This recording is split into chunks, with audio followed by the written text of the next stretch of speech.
You know, we love showing off your pet, especially when we do the dog walking forecast and other things, telling people about them, and also helping keep them safe, which is the exact reason for this podcast report, because the summer heat is on the way, and that can be serious, even deadly for your pets.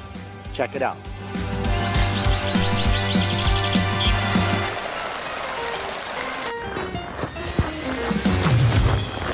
Look at where we are this afternoon, and we run a full screen during weather that says too hot to trot. Courtney will put it up there for you. And that's what we talk about. When the temperature gets above 85 degrees, it makes it very difficult for our furry friends to function on top of asphalt, especially blacktop. And also keep in mind, they don't sweat the way we do. They actually sweat through the bottoms of their feet. So when they're panning, they're not sweating through their mouth. You're saying it's sweating through the bottoms of their paws. It's the only place they have sweat glands that actually produce sweat on their body is their paws, the feet. They do exchange heat with the environment through panting. That is the major way that they cool themselves. Mm-hmm. Depending on the breed of your dog, the age, and the size, they can be more susceptible to things like heat exhaustion and heat stroke. We think it's only humans that suffer from that, but our dogs can suffer from that as well, so we really need to be careful.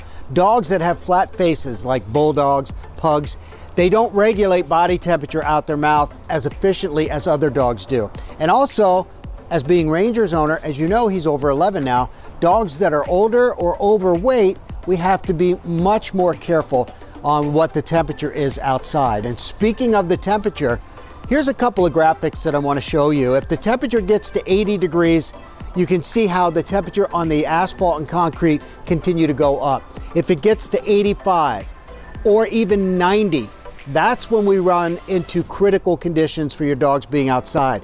A simple test you can do is just put the back of your hand on the paved surface. If you can hold it there for 5 seconds, it's safe to walk your pet. Thanks, Dr. Dorton. And he's right. When the temperature starts to get this warm, surfaces heat up, and they can be really problematic for your pets. I want you to be aware of some of the warning signs, because when we talk about the warning signs, we always talk about how a dog pants. Excessive panting can be a warning sign.